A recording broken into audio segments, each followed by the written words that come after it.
हिमाल still presents यक्ष प्रश्न। हिमाल स्टिल, हिमालले बढी सुरक्षित घर बनाउँछ।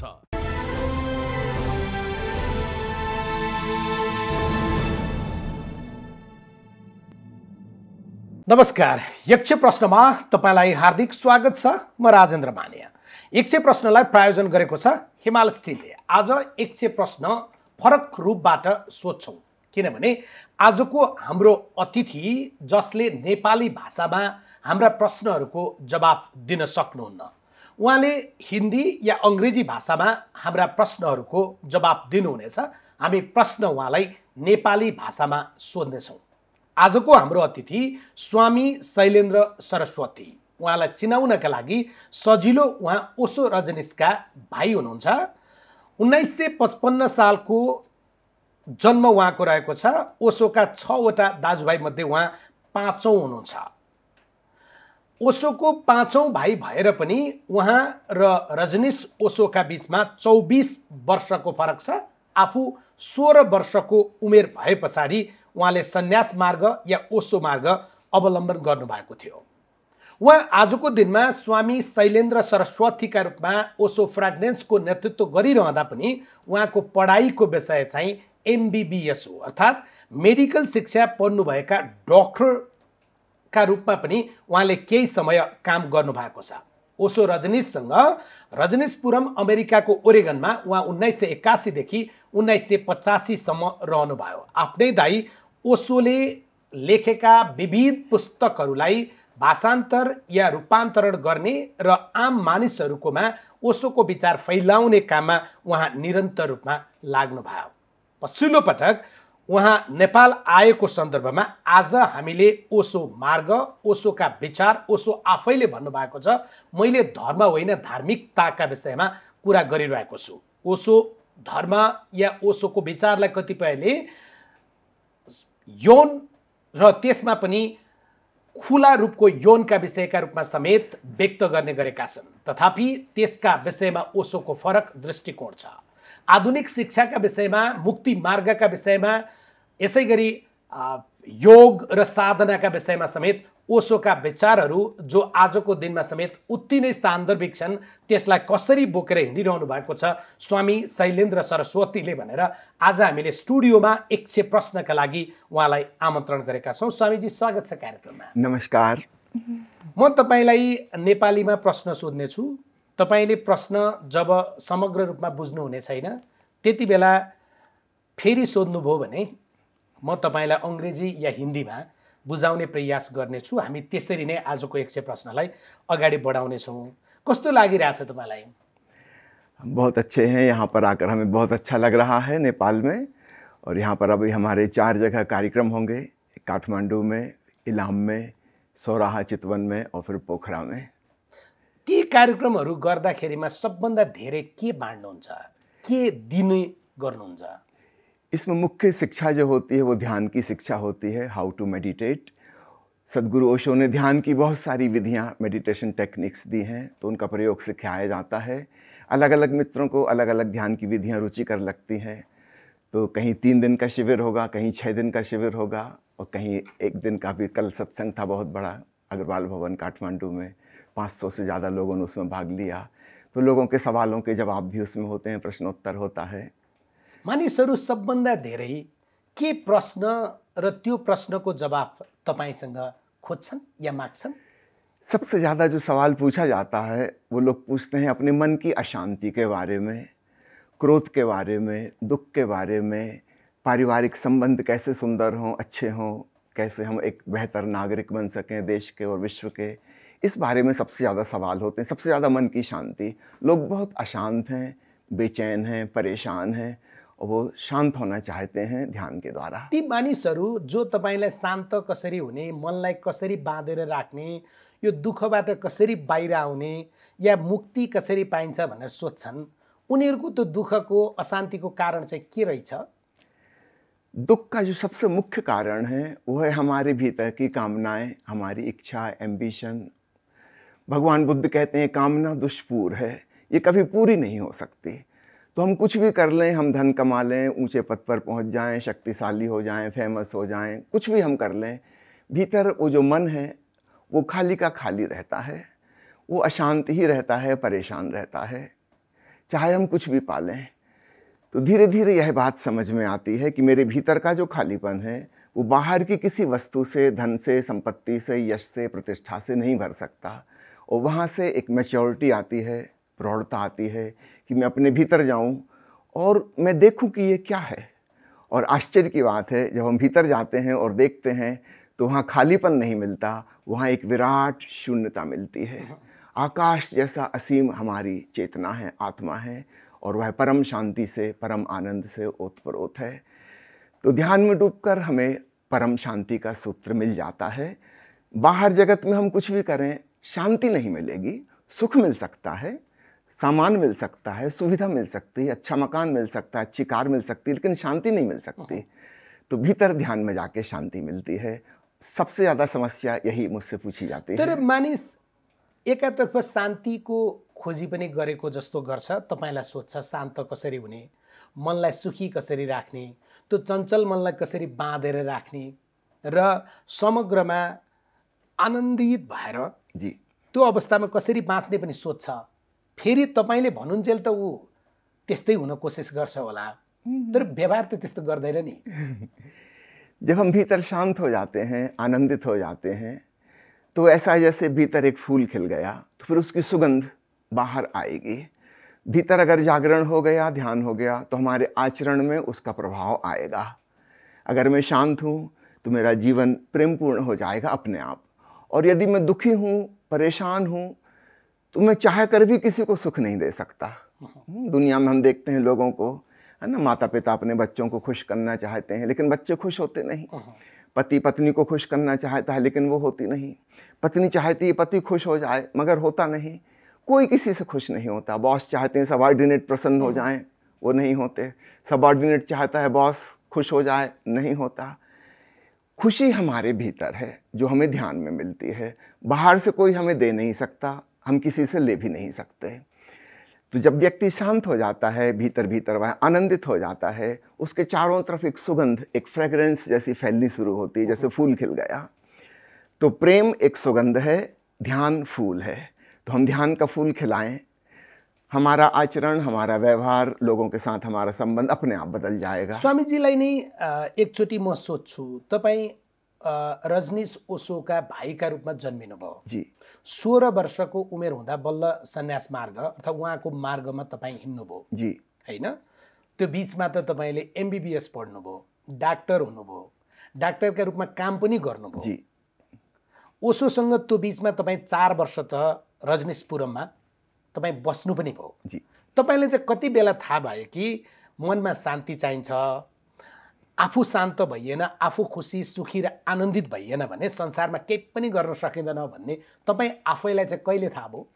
अब ये मेरे लिए सौभाग्य की बात है कि मैं ओशो के परिवार में पैदा हुआ। तो बड़ी छोटी उम्र से ध्यान की कला पकड़ में आ गई। 16 साल की उम्र में मैंने संन्यास ग्रहण कर लिया। उसके बाद फिर ओशो ने कहा एजुकेशन पूरी करना है, तो मैंने अपनी एजुकेशन भी पूरी की। डॉक्टर का काम भी किया, करीब करीब 21 साल तक मैंने डॉक्टर का जॉब किया, है ना। फिर जब मुझे लगा कि अब जो भीतर मेरे शांति और आनंद है, इसको अन्य लोगों तक पहुंचाया जाए। डॉक्टर का काम बहुत लिमिटेड है, छोटा सा है ना। एक बिरला जी की एक फैक्ट्री थी, उसकी हॉस्पिटल में मैं काम करता था, तो वेरी लिमिटेड एरिया। और मैंने देखा कि मेडिसिन के द्वारा हम सब कुछ ठीक नहीं कर सकते। फिजिकल इलनेस को ठीक कर सकते हैं, लेकिन आज की दुनिया में ज़्यादा लोग मेंटल इलनेस से पीड़ित हैं। फिजिकल इलनेस तो कम हो गई। फिजिकल इलनेस अर्थात् शारीरिक रोग त जी औषधिले या तपाईँ जस्ता डाक्टरहरूले निको गर्न सक्छन्। मनको रोगमा लगाउने औषधि त विकास काम नहीं करती थी। जब मैं पढ़ता था, समझो आज से 50 साल पहले स्टूडेंट था, उस समय देश गरीब था, है ना। प्रोटीन की डेफिशिएंसी थी, विटामिन की डेफिशिएंसी थी, न्यूट्रिशन की समझ नहीं थी, इन्फेक्शस रोग थे, कॉलरा जैसी बीमारी होती थी, हजारों आदमी मर जाते थे। छोटी छोटी बीमारियां थी, मलेरिया था, स्मॉल पॉक्स थी, बहुत सारी बीमारियां थी। धीरे धीरे एंटीबायोटिक्स की खोज, वैक्सीनेशन की खोज, बेटर अंडरस्टैंडिंग ऑफ न्यूट्रिशन, धीरे धीरे वो वाली बीमारियां ख़त्म हो गई। आज का जो मनुष्य है वो मेंटल प्रॉब्लम में ज़्यादा है। Depression, frustration, drug addiction, suicide, violence, विविध खालका स्ट्रेसहरू, है ना, बहुत स्ट्रेस में है और उसकी वजह से फिजिकल इलनेस भी हो रही है। एक आदमी जो स्ट्रेस में है उसका ब्लड प्रेशर बढ़ जाएगा, ब्लड प्रेशर बढ़ गया तो हार्ट अफेक्टेड हो जाएगा। Things are related with each other. मन सिर्फ मन ही नहीं है, मन में अगर मेरे भय है, चिंता है, स्टोमक में एसिडिटी बढ़ जाएगी, अल्सर हो जाएगा। अब इस अल्सर को, एसिडिटी को हम किसी प्रकार से ठीक नहीं कर सकते। मेडिसिन दे के हम 1 महीने 2 महीने के लिए ठीक हुन्छ, टेम्पररी वो, लेकिन उसका माइंड तो वही है, चिंता करने वाला, वो फिर एसिडिटी बढ़ा लेगा। तो धीरे धीरे मुझे समझ में आया कि मैं जो काम कर रहा हूँ इसमें बड़ी सफलता नहीं मिल रही है। तर स्वामीजी, तपाईँ त बिग इस्यु अफ कन्ट्रडिक्सन होइन, सबभन्दा ठुलो दुविधा। एउटा घरमा जोभन्दा तपाईँ 24 वर्ष कान्छो, तर उहाँले अपनाएको बाटो, हिँडेको बाटो, बाँडेको ज्ञान, त्यो फरक थियो। त्यो आत्मिक सुखको, आनन्दको, स्वतन्त्रताको, स्वच्छन्दताको बाटो। जी, तपाईले जे पढ्न उहाँले भन्नुभयो त्यो भनेको औषधि देऊ, अपरेसन गर, उपचार गर, र कतिपयले त डाक्टरलाई भगवान भन्छन्। त्यहाँ त तपाईँको बिचमा त दुईटा भगवानको लडाइँ हुने भयो नि। ओशो रजनीशको बाटोको एउटा भगवान, बिरामीले तपाईँले औषधि दिएर उपचार गरेर त्यस पछाडि ऊ खुसी हुँदा तपाईँ मेरो भगवान हो, यु आर माई गड भन्छ नि।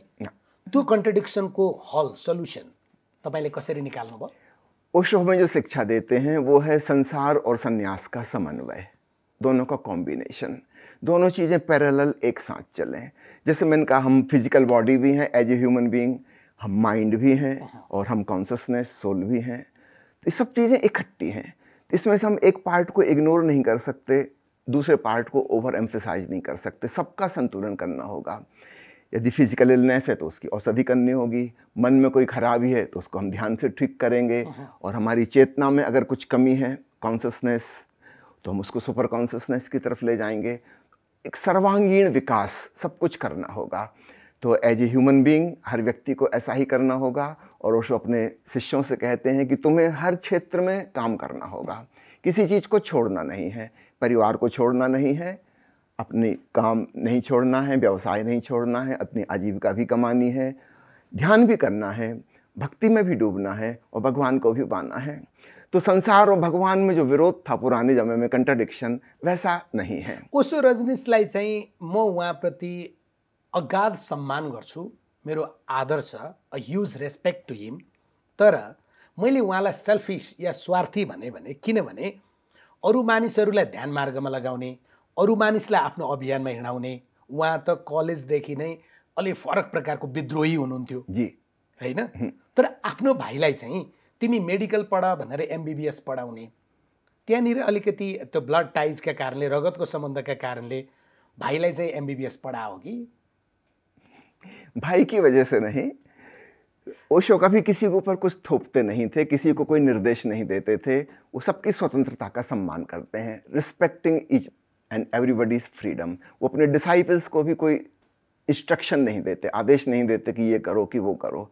ऐसे ही उन्होंने अपने परिवार के जनों के साथ भी किसी से कुछ नहीं कहा कि तुम ये पढ़ो, कि ये वो पढ़ो, कि ये काम करो, कि वो काम करो। 10 जना हुनुहुन्थ्यो, जिसको जो अच्छा लगे करो। ब्रदर दाजुभाइकै कुरा गरिनु 6 जना हुनुहुन्थ्यो। Yes, 4 sisters, 6 brothers. हमारे पेरेंट्स भी हमारी स्वतंत्रता का बहुत सम्मान करते थे। उन्होंने किसी बच्चे को नहीं कहा कि तुम ये करो कि वो करो, तुमको जो अच्छा लगे वो करो। तो हम लोग एक बहुत ही फ्रीडम के माहौल में बड़े हुए, अपनी विजडम से, अपने अनुभव से। तपाईँ 16 वर्षको उमेरमा अर्थात् 1971मै सन्यास मार्ग लिइसक्नु भएको थियो। त्यो बिचमा तपाईँको जीवनमा धेरै अप्स एन्ड डाउन्स, होइन, उतार चढावहरू आयो, र 1998मा पुगे पछाडि जति बेला ओशो रजनीश भौतिक रूपमा हुनुहुन्न थियो, तपाईलाई एउटा आत्मिक सत्यको मलाई बोध भयो, इटर्नल ट्रुथ मैले प्राप्त गरेँ भनेर तपाईँ आफै विचारहरू बाँड्न थाल्नुभयो। त्यो चाहिँ अर्को ओशो, रजनीश ओशो होइन, अब शैलेन्द्र ओशो बन्ने प्रयास थियो। देखिए 1971 से, तब तो मैं बहुत छोटी उम्र था, 10th स्टैंडर्ड में पढ़ता था। उस समय समझ कम थी, अनुभव कम था, है ना। मैं अपनी साधना कर रहा था, धीरे धीरे धीरे ओशो को जितनी समझ आती गई उतना मैं ध्यान में डूबता गया, भक्ति भाव में डूबा। फिर एक समय ऐसा आया 1998 में, मुझे अपने भीतर कुछ विराट अनुभव हुआ।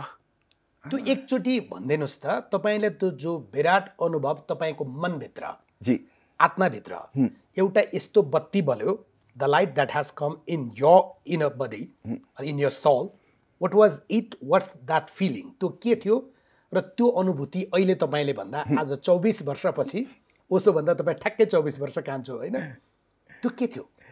It's very difficult to express in words, है ना, शब्दों में, भाषा में उसको व्यक्त करना बड़ा मुश्किल है। आँखा चिम्लिएर तपाईँले प्राप्त गरेको त्यो चीज, वहाँ जब प्राप्त होती उस समय कोई शब्द नहीं होते, कोई विचार नहीं होता, थॉटलेस अवेयरनेस। तो जिस चीज़ को हमने थॉटलेसनेस में जाना है उसको हम थॉट्स में कैसे एक्सप्रेस करें?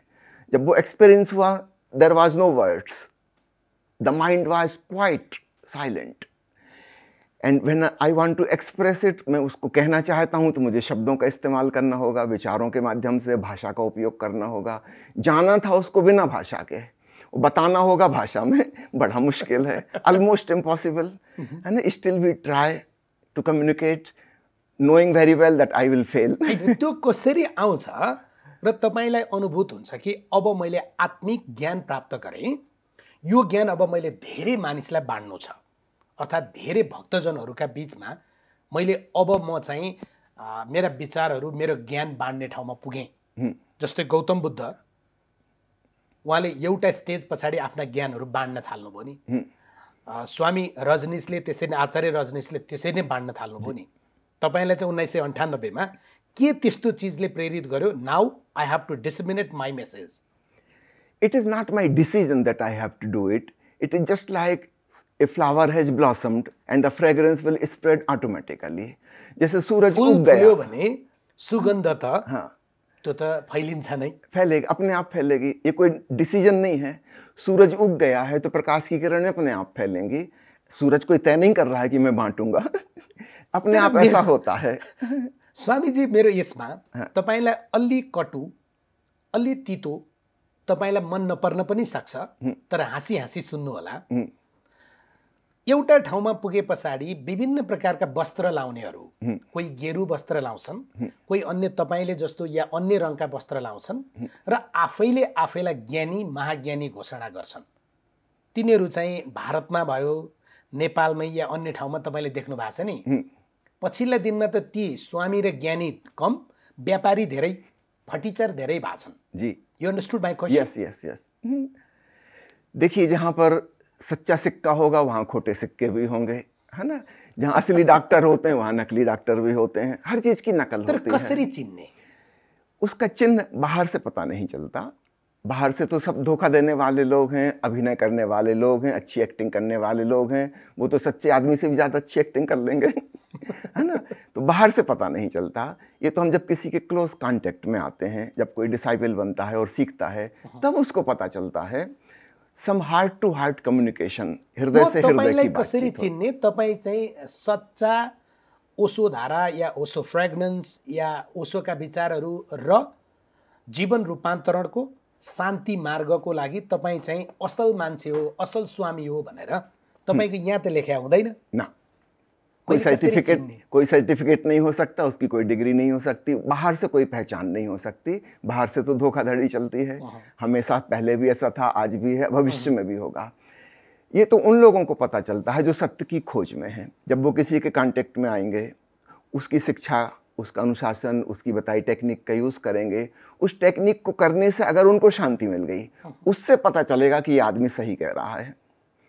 अपने भीतर अनुभव होगा शांति का। मैं आपको एक मेडिसिन देता हूँ और मैं कहता हूँ इससे बुखार उतर जाएगा, ये पैरासीटामॉल है। अब कैसे पता चलेगा कि सही मेडिसिन है कि नहीं है? आप उस गोली को लीजिए, अगर बुखार उतर जाता है तो मेडिसिन सही थी। तर त्यो पोइजन रहेछ भने त म मर्छु नि। यस, इट इज पॉसिबल, ऐसा भी होता है। कति पहले त पोइजन नै खान दिए नि, हैन? पहले तो पता नहीं, बाबाजी का नाममा, स्वामीजी का नाममा, संत का नाममा पोइजन नै खान दिए नि। दिया है, बिल्कुल दिया है। आज भी दे रहे हैं बहुत लोग, है ना। औषधि के नाम पे जहर पिला रहे हैं, अंधविश्वास दे रहे हैं, लोगों की बुद्धि को ख़त्म कर रहे हैं, उनकी तर्क क्षमता नष्ट कर रहे हैं, उनकी संदेह वृत्ति की, उनकी वैज्ञानिक चिंतन मनन को ख़त्म कर रहे हैं। ये सब जहर है। कोई मूर्ति पूजा सिखा रहा है, कोई कुछ क्रियाकांड सिखा रहा है, कोई तंत्र सिखा रहा है, ताबीज बांट रहा है, मंत्र फूक रहा है कान में। ये लोगों की बुद्धि को ख़त्म करना है। इससे शांति नहीं मिलेगी। इससे वो व्यक्ति एक प्रकार की बेहोशी में चला जा रहा है, उसको पता ही नहीं चल रहा कि प्रॉब्लम्स क्या हैं। जैसे कुछ लोग शराब पीते हैं, ड्रग्स लेते हैं, कुछ लोग इसी प्रकार रिलीजन का यूज कर रहे हैं, just like a drug. Hypnotise गर्ने त रिलिजियस हिप्नोटाइजिङ हो नि। हाँ, जैसे इंटॉक्सिकेशन है, आदमी बेहोश हो जाता है, थोड़ी देर उसने शराब पी ली, 4-6 घंटे के लिए उसको टेंशन नहीं है, नींद आ गई। इसी प्रकार लोग मंत्रों का उपयोग कर रहे हैं, पूजा पाठ कर रहे हैं, भजन कीर्तन कर रहे हैं। ये एक प्रकार की नॉन केमिकल अल्कोहल है। Non chemical alcohol. Karl Marx ने जो कहा ना, धर्म अफीम का नशा है, 99% सही, लेकिन 1% सही नहीं है। बुद्ध के ऊपर लागू नहीं होता, ओशो के ऊपर लागू नहीं होता। इनका अध्यात्म जगाने वाला है, बेहोश करने वाला नहीं। जसले त्यसलाई सही रूपमा बुझ्न सके जी, उनीहरूले त्यसलाई सही रूपमा प्रयोग गरे। जसले सही रूपमा बुझ्न खोजेनन्, सिधै गएर हाम फाले, तिनीहरू डुबेर मरे। अपने भीतर स्वरूप की खोज में जाएं, तो हम जिस भी गुरु के पास जाएंगे, हम निर्णय ना करें कि वो सही है कि गलत। तर स्वामी शैलेन्द्र सरस्वती माथि पछिल्लो दिनमा केही आरोप पनि लाग्यो, तपाईलाई ब्लेम गर्नेहरू पनि देखिए। उनीहरू के भन्छन् भने तपाईँ ओशोको भाइ हुनुभयो, त्यो फाइदा तपाईलाई भयो र तपाईँ आफै पछिल्लो दिनमा अर्को ओशो बन्न खोज्नु भयो। तपाईमाथि यो आरोप जसले लाउँछ ठिक गरिरहेछन्। आरोप लगाने वाले तो कुछ भी कहते रहते हैं, है ना। मैं उनकी चिंता भी नहीं करता, उनके सवालों के जवाब भी नहीं देता, क्योंकि वो जिसने पहले से एक दुश्मनी ठान ली है, पहले से मन में एनिमिटी, हॉस्टिलिटी की भावना आ गई, वो तो गलत ही गलत पूर्वाग्रही छन्। मनभित्र पहिल्यै केही विषय राखेर तपाईमाथि जजमेन्ट गरिरहेछन्। वो प्रिजुडिस्ड हो जाते हैं और हम उनको उत्तर भी कभी नहीं देते, क्योंकि वो हमेशा कुछ नया आरोप खोज लेंगे, कुछ नया ब्लेम लगा देंगे। तर उनीहरू त के पनि भन्दा रहेछन्, स्वामीजी तपाईलाई सोध्न मलाई नमिठो लागिरहेछ।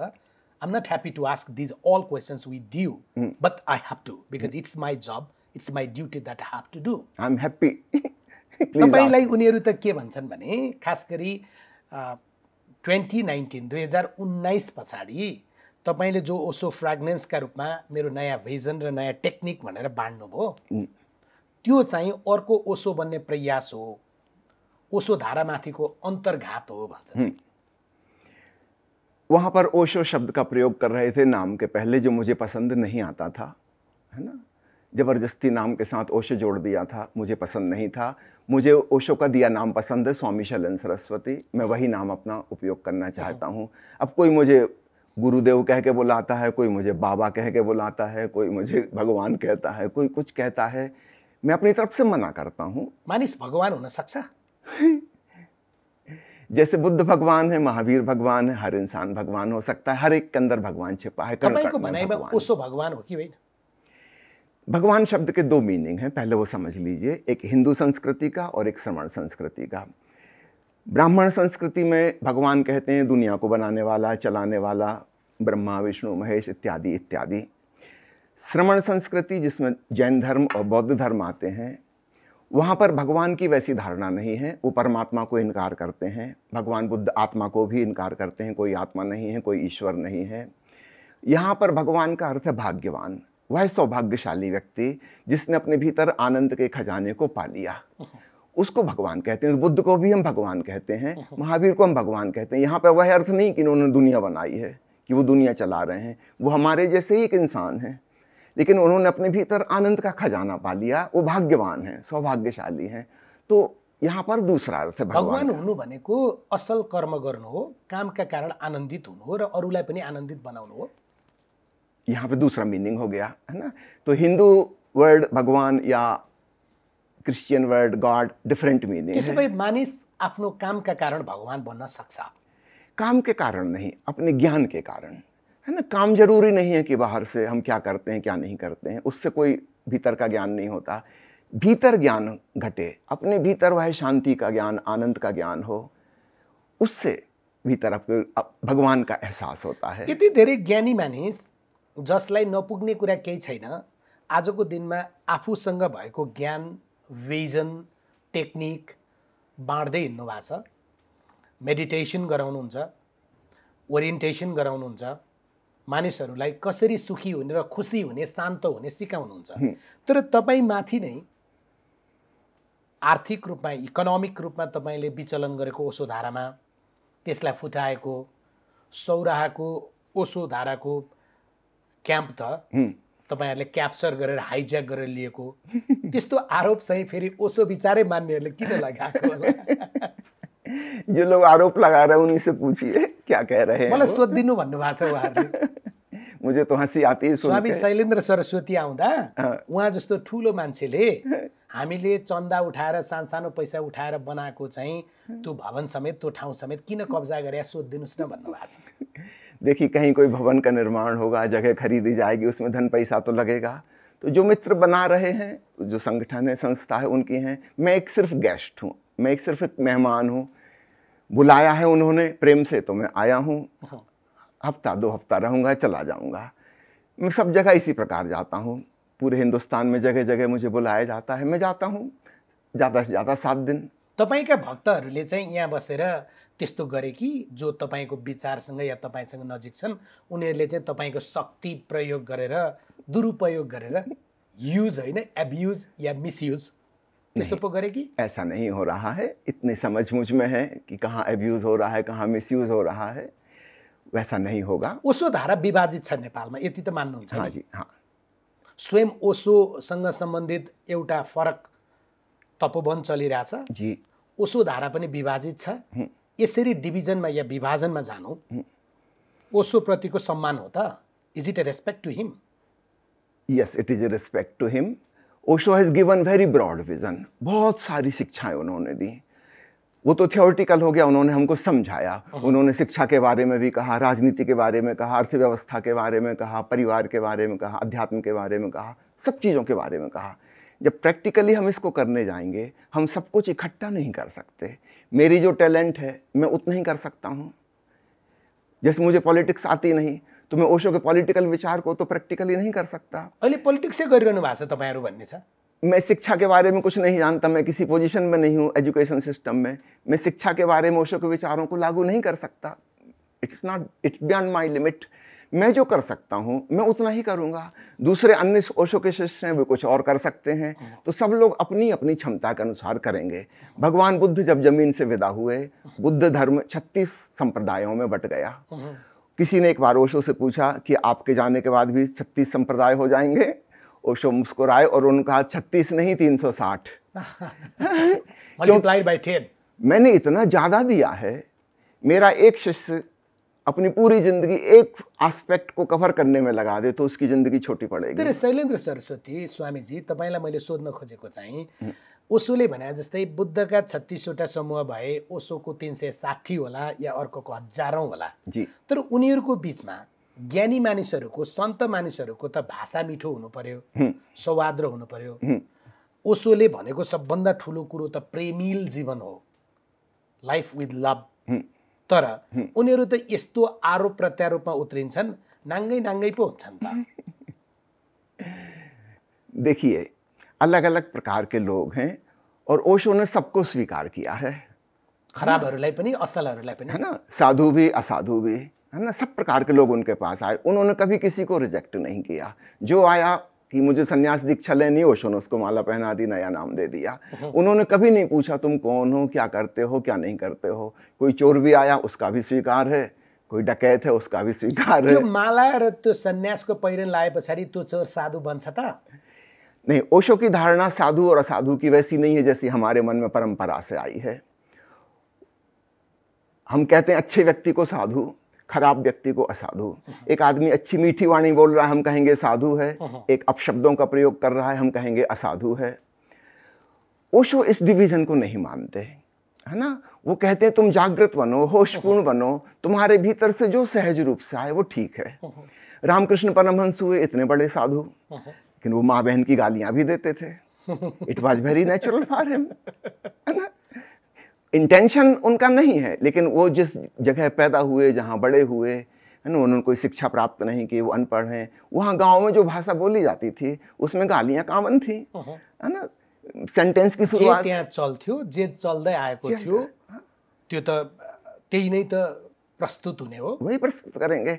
तो ऐसा नहीं कि उनका इंटेंशन खराब है गाली देने में, लेकिन गाली देना उनकी भाषा का हिस्सा है बचपन से। त्यसो भए नेपालका ओशो विचारका भक्तहरू जे समूहमा विभाजित भए पनि यिनीहरू जस्तो वातावरण नेपालमा त प्रधानमन्त्री भइसकेका मान्छेले पनि आफ्नो विरोधीलाई मजाले नाङ्गै हुने गरी गाली गर्छ नि त, त्यस्तै सिक्या हो कि? देखिए, मेरी अपनी बात कहूँ मैं, दूसरों के बारे में तो मैं नहीं कह सकता। तपाईँका भक्तहरू हुन् नि त उनीहरू। जो लोग मुझसे जुड़े हुए हैं वो एक अनुशासित ढंग से जीते हैं, they live A disciplined life, और उनकी भाषा, उनकी शैली, उनकी अभिव्यक्ति, उनका एक्सप्रेशन एक पर्टिकुलर कल्चर के अंदर होता है। तो जो लोग मुझसे जुड़े हैं मैं उनके लिए रिस्पॉन्सिबल हो सकता हूँ, लेकिन अन्य सारे लोगों के लिए तो मैं रिस्पॉन्सिबल नहीं हूँ। स्वामीजी, यो चाहिँ तपाईसँग जोडिएको, तपाईँ आएको बेलामा तपाईसँग यसरी 100 प्रश्नमा साक्षात्कार गर्न, फेस टु फेस सोध्न पाएको बेलामा सोधिएको केही प्रश्नहरू थियो। जी। अब अलिकति फिलोसफिकल अर्थात् दार्शनिक कुरामा पनि जाउँ। छोटो छोटो सर्ट जवाफ दिनुभयो भने धेरै कुरा सोध्नु पाइन्छ होला। ओशोको देशना जो छ, तपाईँ कसरी भन्नुहुन्छ त्यसलाई?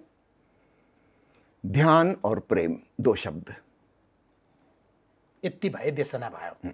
ओशो आफैले चाहिँ मैले जे गरिरहेको छु त्यो धर्म होइन धार्मिकता हो भन्नुभएको छ। कसरी छुट्याउने? धर्म का मतलब होता है रिलीजन्स, ऑर्गेनाइज्ड संस्थाएं, संगठन। इन सब की वजह से ही दुनिया में दंगा फसाद, लड़ाई झगड़े, सांप्रदायिक वाद विवाद होता है। ओशो कहते हैं धार्मिकता, रिलीजियसनेस, संगठन नहीं, व्यक्तिगत रूप से, है ना, मेरे जीवन की शैली प्रेमपूर्ण हो, ध्यानपूर्ण हो, उसका नाम धार्मिकता। मलाई आज तपाईँलाई प्रश्न सोध्दा किन सजिलो भइरहेछ भने म यी धेरै कुरा जान्दैन, नजानेको मान्छेले सोध्न सजिलो हुन्छ होला। धर्म मान्ने मानिसहरू पुनर्जन्मको कुरा गर्छन्, रिबर्थ। स्वयं ओशोले पनि त्यो विषय धेरै पटक भन्नुभएको छ। तर मान्छेको पुनर्जन्म हुन्छ भने मलाई मेरो अघिल्लो जन्मको बारेमा किन जानकारी हुँदैन? म के थिएँ, मैले त्यति बेला के गरेँ होला, कहाँ जन्मेको थिएँ होला, त्यो मलाई किन स्मरण, मेमोरी हुँदैन? हमारे अंदर जो मेमोरी सिस्टम है उसमें पीछे का सब कुछ एक्यूमुलेटेड है ना, पिछले जन्मों का भी एक्यूमुलेटेड है, और उसको जानने की विधि है। ये मान्यता की बात नहीं है, कुछ मानने की ज़रूरत नहीं। It is a pure science. We can go back past life regression में। हिप्नोसिस की क्रिया होती है छोटी सी, 1 घंटे में कोई व्यक्ति अपने पिछले जन्म को जान सकता है। ओशो ने खुद अपने पिछले जन्मों के बारे में बताया और इसकी टेक्निक भी बताई कि कैसे हम जान सकते हैं।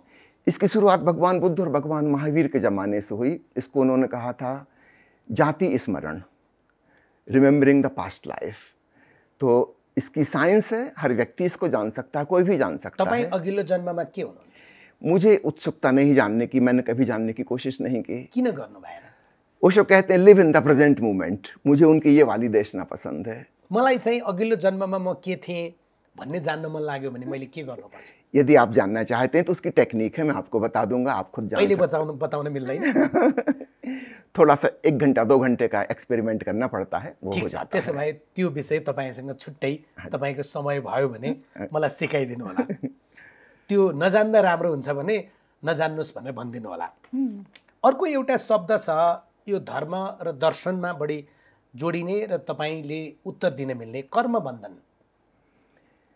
कर्म बंधन को हम सिंपल लैंग्वेज में ऐसा समझें कि जो हम कर्म बार बार रिपीट करते हैं हम उसके एडिक्टेड हो जाते हैं, वो हमारा बंधन हो जाता है। एक आदमी सिगरेट पी रहा है 20 साल से, अब वो बंध गया है सिगरेट से, आज भी उसको पीनी पड़ेगी, कल भी पीनी पड़ेगी। एडिक्शन जिसको हम कहते हैं, तो कर्म बंधन को हम एडिक्शन की तरह समझें। यदि मैं रोज क्रोध करता हूँ, रोज गुस्सा हो जाता हूँ छोटी छोटी बात में, ये मेरा बंधन बन गया। I am bound to be angry again today, again tomorrow. अर्थात् कसैका विषयमा म आलोचना गर्ने, क्रिटिसाइज गर्ने छु भने त्यो चाहिँ मेरो कर्म बन्धन हो गया। कसरी छुट्छ त्यो? बहुत आसान है। सिगरेट ने हमको नहीं पकड़ा है, हमने सिगरेट को पकड़ा है। If I decide, if I determine to drop the cigarette, I can drop it just now. Cigarette कुछ नहीं कर सकती। मैं 50 साल से क्रोध कर रहा हूं, आज मैं तय कर लूं कि क्रोध नहीं करना, तो खत्म। तर त्यो इच्छा शक्ति, विल पावर हुन्छ नि।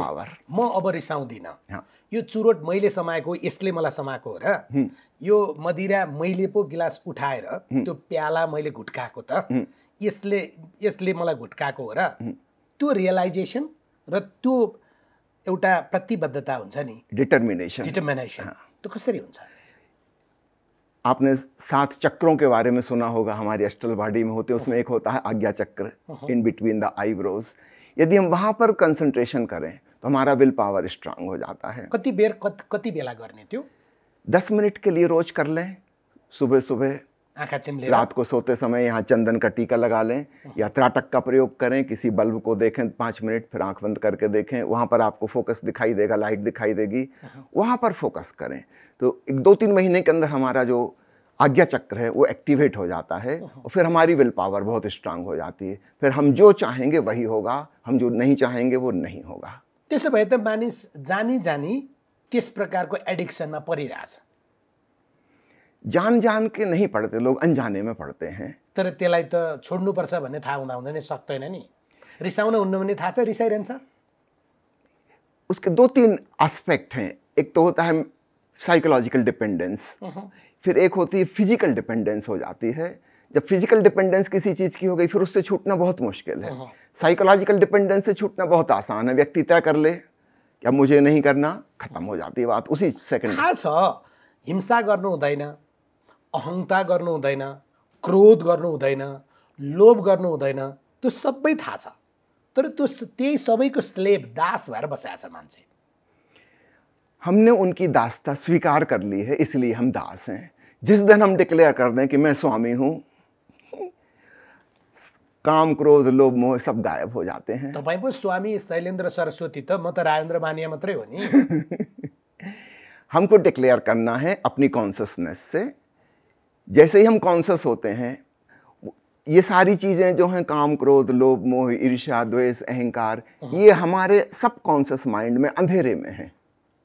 यदि हम कॉन्शस हो जाएं, लाइट आ जाए हमारे भीतर, तो वो अंधेरा गायब हो जाएगा। तो लाइट कहाँबाट आउँछ? Trying to become super conscious. जितने होश हमको है इससे थोड़ा और ज़्यादा होश साधें, उसी को हम ध्यान की साधना कहते हैं। त्यसका लागि चाहियो meditation. Meditation to become more and more aware. Meditation पनि विभिन्न प्रकारका सिकाउँछन् क्या? हाँ, हैन? बहुत सारे हैं। कसले भनेको मेडिटेसन चाहिँ सही हो, त्यो पनि फेरि सिटामोल खाने कि एमजिड खाने, कसरी थाहा पाउने? देखिए, पैरासीटामॉल के कई ब्रांड आते हैं है ना। ऊपर से कलर अलग है, साइज अलग है, मिलीग्राम अलग है ना, ब्रांड नेम अलग है, लेकिन भीतर मेडिसिन वही है जिससे दर्द और बुखार घटता है। ठीक ऐसे ही अगर हम सारे ध्यानों का सार संक्षेप निकालें, वो सिंपल एक वर्ड में आ जाता है, साक्षी भाव। To become witness, to become aware. Rest of the things which are in the meditation technique, they are extra parts, है ना। त्यो महत्त्वपूर्ण होइन, वो महत्वपूर्ण नहीं है। वो पैरासीटामॉल का कैप्सूल लाल रंग का भी हो सकता है, पीले रंग का भी हो सकता है। त्यसले काम चाहिँ गर्नु पर्यो। हाँ, काम वही करेगा, है ना। तो ऊपर की चीज अलग अलग हो सकती हैं। तो meditation techniques differ in their outer look. Inside साक्षी भाव है, जागरण है, होश है। अर्को तपाईँले, म तपाईँको बायोडाटा पढ्दै थिएँ, त्यसमा तपाईँको सन्देश अभियान र कर्म, खास गरी यो कोरोना महामारीको बिचमा पेन्डेमिकको टाइममा जीवन रूपान्तरण, ट्रान्सफर्मेसन अफ लाइफ र सिकिङ अफ ट्रुथ, सत्यको खोजी, त्यसमा चाहिँ बढी तपाईँले काम गर्नुभयो। के रूपान्तरण भयो मानिसको जीवन? इस पेंडेमिक के दौरान हमको एक बहुत अच्छा अवसर मिला ऑनलाइन मेडिटेशन प्रोग्राम करने का। सजिलो पनि भयो, न केवल हिंदुस्तान में, नेपाल में, इवन विदेशों में भी, क्योंकि अब तो कहीं आना जाना था नहीं, फ्लाइट्स बंद थी। ऑनलाइन प्रोग्राम में किसी पासपोर्ट की जरूरत नहीं, हम अपने घर में बैठे, आप अपने घर में बैठे। तो रोज 1.5 घंटे का प्रोग्राम चला, रेगुलर फॉर कंटिन्यूअस, अभी भी चल रहा है। त्यो त पहिले पनि तपाईँले 12 वर्ष त आस्था च्यानल मार्फत हाँ, आफ्ना विचार दिनुभयो। त्यो भन्दा अहिलेको चाहिँ फरक भयो होला नि? दिस इज मच बेटर, है ना। हम दूसरे देशों में भी दूसरी भाषा में भी कर पाए, है ना, जूम के माध्यम से। अब तो गूगल ट्रांसलेट के माध्यम से हम उन लोगों से भी कनेक्ट हो पाते जिनको हिंदी अंग्रेजी भी नहीं आती। तो बहुत ही अच्छा रहा। और करीब 1000 लोग हमसे कंटिन्यूअस ऑनलाइन प्रोग्राम्स में जुड़े हुए हैं। Average 1000 every day. उनीहरूको जीवन चाहिँ के रूपान्तरण भयो? What did you get the transformation of their life? उनीहरूको जीवनमा के रूपान्तरण भएको? जब ये पेंडेमिक खत्म हुआ और हम ऑफलाइन शुरू हुए लोगों से मिलना जुलना, तब हमें पता चला difference between the people who meditated during the pandemic. के फरक देखियो? वो लोग ज़्यादा शांत रहे, प्रसन्न रहे, अपने घर में जहाँ उनको लग रहा था कि हम सब जेल में बंद हो गए हैं अपने अपने घर में, मेडिटेटर्स को बहुत लगा कि हम बहुत अच्छा हुआ, उनीहरूलाई तो जेल लागेन हैन? जेल ना लागे, उनको लगा कि हमको एकांत में रहने की सुविधा मिल गई। कहाँ हिमालय की गुफा में जाके रहते एकांत में, हमको घर बैठे एकांत मिल गया। तो लोग बहुत प्रसन्न हैं। और दूसरी तरफ मैं देखता हूँ जो लोग ध्यानी नहीं हैं, उनके घर में लड़ाई झगड़े हो गए, पति पत्नी में झगड़ा हो गया, कितनों के तलाक हो गए, पेरेंट्स और बच्चों के बीच में कलह हो गई, है ना, पड़ोसी पड़ोसी में झगड़ा हो गया। कभी इतने लंबे समय संग साथ नहीं रहे थे अपने परिवार वालों के संग, अचानक उनको मौका मिले, है ना। और ध्यानी व्यक्ति के लिए बड़ा सौभाग्य हो गया, उसको एकांत में डूबने का मजा मिल गया। किसी से मिलना नहीं है, जुलना नहीं है, कुछ करना नहीं है, घर बैठे काम, ऑनलाइन काम हो रहा है। So people could relax very deeply and they can go in deep meditation. तपाईले अर्को सत्यको खोजी, what is the truth that you got are you disseminate to the people? तपाईले मानिसहरूलाई बाँडेको सत्य यही हो भनेको, या तपाईले रियलाइज गरेको ट्रुथ सत्य चाहिँ के रहेछ? The inner truth is consciousness. भीतर का जो सत्य है, एक तो विज्ञान बाहर के सत्य की खोज करता है, पदार्थ के जगत, नियम, प्रकृति के नियम, एटमबाट सुरु गर्छ, मलिक्युलबाट सुरु गर्छ, एलिमेन्टबाट सुरु गर्छ। स्पिरिचुअलिज्म में हम अपने भीतर स्पिरिट की, अपनी आत्मा की, अपनी कॉन्शियसनेस की खोज करते हैं। तो हमारा सत्य, भगवान बुद्ध जैसे कहते हैं, एस धम्मो सनातनो, यही सनातन सत्य है। मेरो आत्मा भेट्न जाने बस चाहिँ कहाँ पाइदो रहेछ? कुन बस, कुन रेल चढेर म मेरो आत्मा भेट्न जान सक्दो रहेछु? Which is the train on which I can abroad to meet my soul? It's very easy. Normally our consciousness is extrovert, oriented towards others. If we just turn it opposite, the same train in opposite direction. Introvert. Introvert. Train फर्काइदिनु पर्यो। अंतर यात्रा अपने भीतर। दुर्घटना हुन्छ होला यता। अभी हम दूसरों को जानने में लगे हुए हैं, संसार की खोज में लगे हुए हैं। थोड़ी देर के लिए, घंटा भर के लिए रोज पलट जाएं, अपने भीतर स्वयं को जाने। त्यसका लागि के चस्मा लाउनु पर्छ? कुन ग्लास लायो भने त्यो ट्रेन ठाउँमा जाँदैछ भन्ने देखिन्छ? जब हमारे भीतर शांति प्रगाढ़ होने लगे, एक अकारण प्रसन्नता, हैप्पीनेस विदाउट एनी काज, तो समझना कि हम ठीक दिशा में जा रहे हैं, हमारी ट्रेन ठीक जा रही है। तपाईँ मृत्युलाई मोक्ष भन्नुहुन्छ, कतिपय मृत्युलाई जीवनको अन्त भन्छन्, कोही मोक्षको खोजीमा हिँड्छन्, कोही कहिले मर्नु नपरे हुन्थ्यो जस्तो गर्छन्। के फरक छ? सामान्य व्यक्ति सोचता है कि मौत जीवन का अंत है, यहाँ पर सब खत्म हो गया। So should not go for death, है ना। wants to avoid, wants to prolong the life, कि मैं लंबे से लंबी जिंदगी जीऊं, है ना। जिस व्यक्ति को स्पिरिचुअल मैच्योरिटी आ गई, उसके भीतर की कामना खत्म हो जाती है, उसके भीतर कोई चाहत नहीं, वो अभी ही आनंदित है।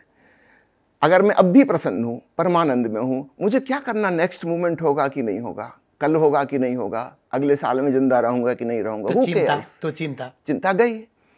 ऐसा व्यक्ति जब मरता है तो उसका दोबारा जन्म नहीं होता, क्योंकि उसकी कोई कामना ही नहीं, वो कुछ चाहता ही नहीं कि कुछ हो।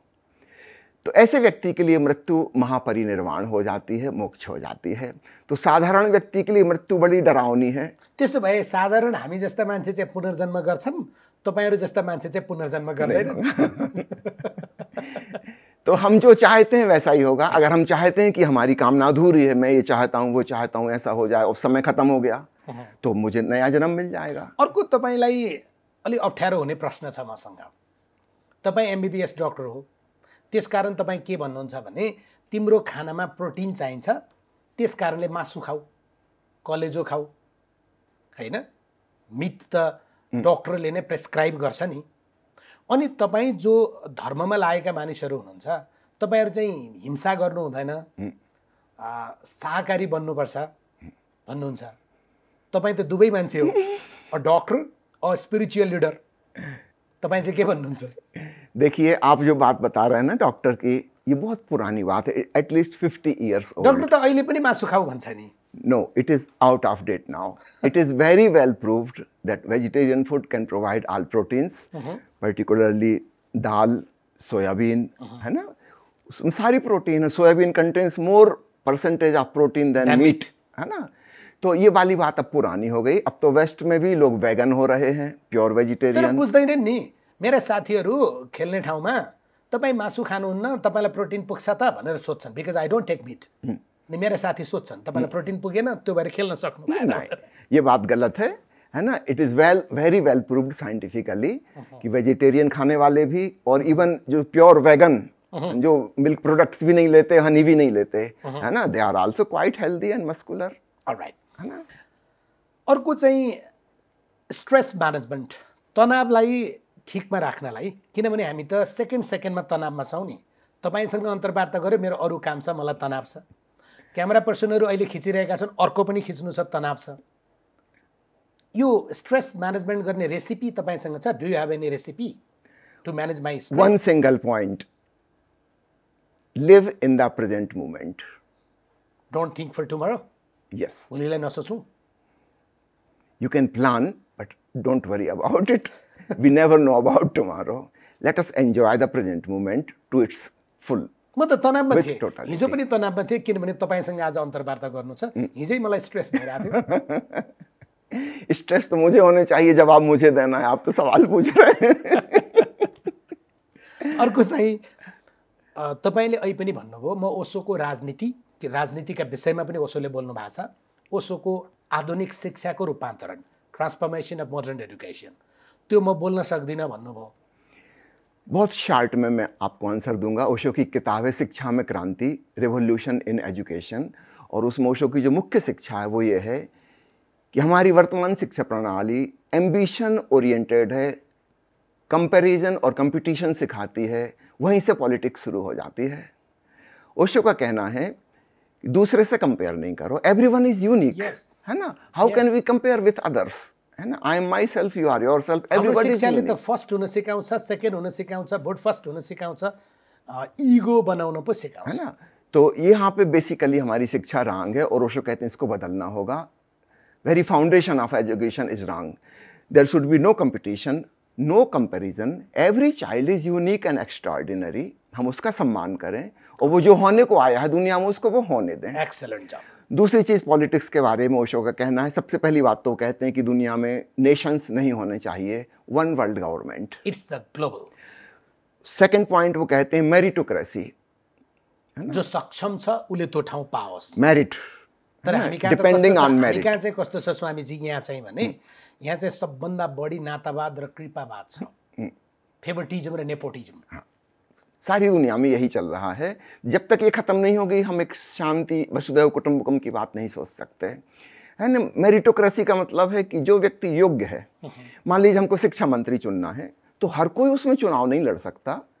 मिनिमम जो 10 ईयर्स वाइस चांसलर किसी यूनिवर्सिटी का रह चुका है वही कैंडिडेट बनेगा, और वोट देने वाला भी योग्य होने चाहिए। सब लोग वोट नहीं देंगे, मिनिमम प्रोफेसर की डिग्री जिसकी है वही वोट देगा। उसी को पता है एजुकेशन के बारे में कौन योग्य होगा। हर साधारण आदमी को क्या पता? एजुकेसन नबुझेको मान्छेले मत हाल्यो भने त गलत मान्छेले चुनाव जित्छ होला, है ना।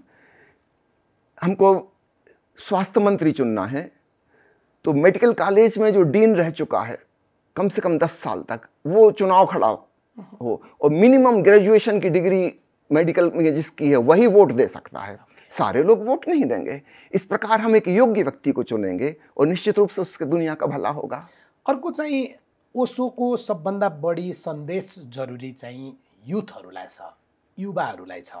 अहिले स्ट्रेसमा पनि युवाहरू छन्, चिन्तामा होरी त्यो पनि युवाहरूमै छ। उनीहरू मेरिटोक्रेसी भएन भनेर एक प्रकारको डिप्रेसनमा गइरहेछन्। उनीहरूलाई चाहिँ के भन्ने होला? आपने युवा वर्ड यूज किया, पहले हम ये समझ लें। I'm not talking youth on the basis of their age. Yes. I'm talking on the basis of their willpower. I would like to classify in a little different aspect. All right. बच्चा हम उसको कहते हैं जो सपनों में जी रहा है, कल मैं ये करूँगा वो करूँगा ऐसा हो जाएगा। वृद्ध हम उसे कहते हैं जो पास्ट में जी रहा है, अब आगे तो फ्यूचर उसका कुछ है नहीं। हाँ, हमारे बचपन में ऐसा होता था, हमारे जमाने में ऐसा।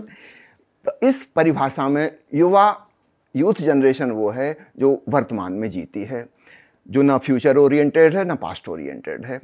तो सबसे अच्छा संदेश युवा जनरेशन के लिए यही है, सारी समस्याओं से मुक्त हो जाएंगे। Really live your present day today, है ना, then you will be really young, and this will not be limited only to the young by as.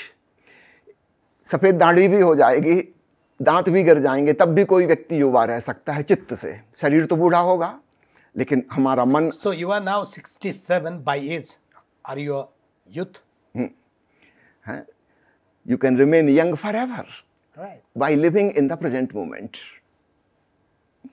अर्को अन्तिममा एउटा कुरा सोध्नु छ, यो खास गरी पेन्डेमिकको बेलाले पनि नेपालका बालबालिकाहरूमा या नेपाली सिटिजनहरूमा चाहिँ यो घोप्टे मेसिन भन्ने गरेको छु मैले, त्यो भनेको मोबाइल ग्याजेटहरूको यति धेरै एडिक्सन भएको छ, त्यो ठिक हो या त्यसबाट छुटाउन पर्ला? देखिए, जैसे जैसे चीज़ें आती जा रही हैं, we can not go in reverse gear, है ना। जो चीज़ आ गई वो आ गई, है ना।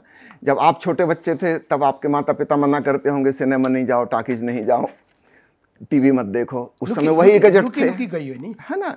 अभी नया जमाना आ गया, अब नई जनरेशन के पास नई चीज़ें आ गई, naturally science will progress further, है ना। भविष्य में और कुछ आएगा, तो हम रिवर्स गियर में तो नहीं जा सकते। एक बार आपके पास कार आ गई, अब आपसे हम कहें कि आप घोड़ा गाड़ी में बैठो, आप नहीं बैठोगे, वापस नहीं जा सकते। यो त विकासको क्रम हो, है ना। विकास क्रम में हम आगे बढ़ रहे हैं, तो we should not be against the new technical gadgets, है ना। We should support use. एक प्रकारको क्रिएटिभिटी, एक प्रकारको अरू कामहरू गर्नुपर्ने, पढ्ने कुरा, धेरै कुरा छुट्यो कि अथवा सोसियल रिलेसनसिप चाहिँ डिस्कन्टिन्यू भयो कि भन्ने चाहिँ?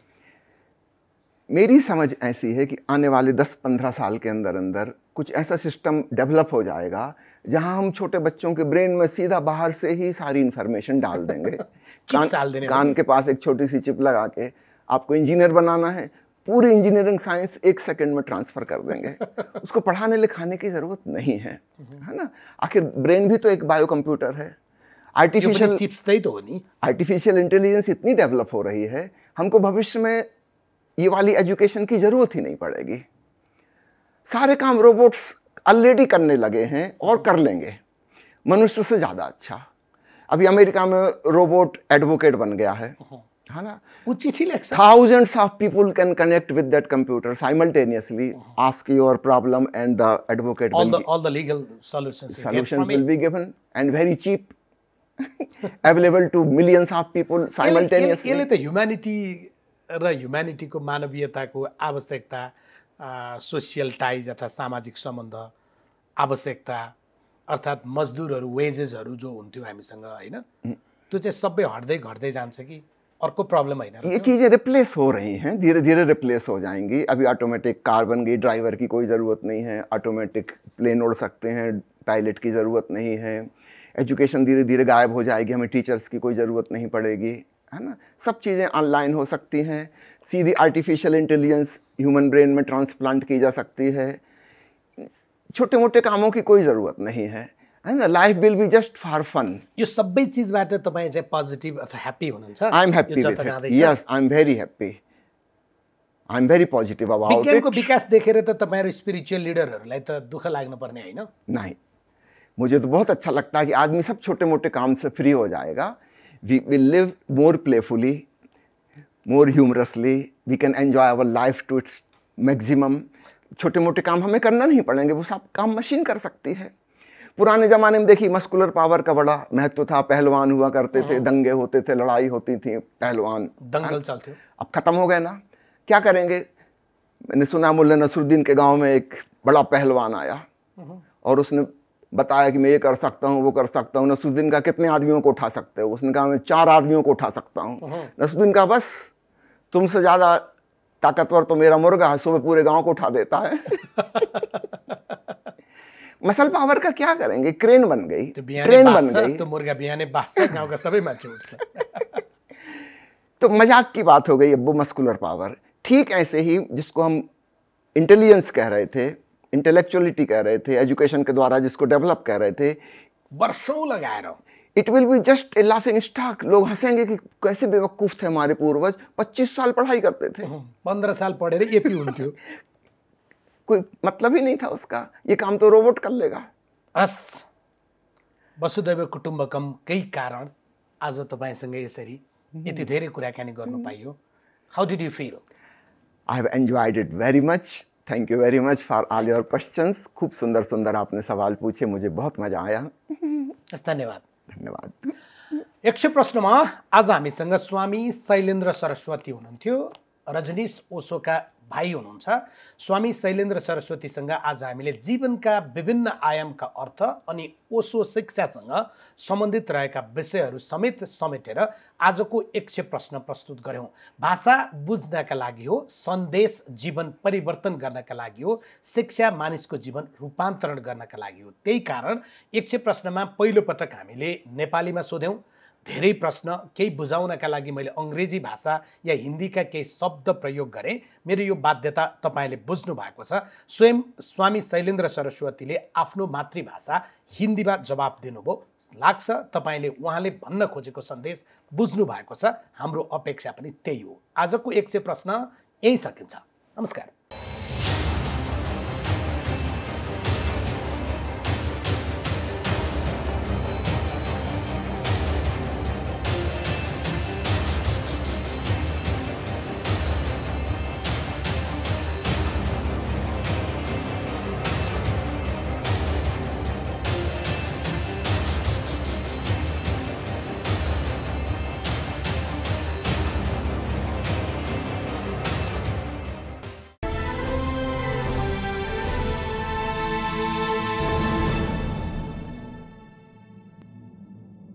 हिमाल स्टिल प्रेजेन्ट्स यक्ष प्रश्न।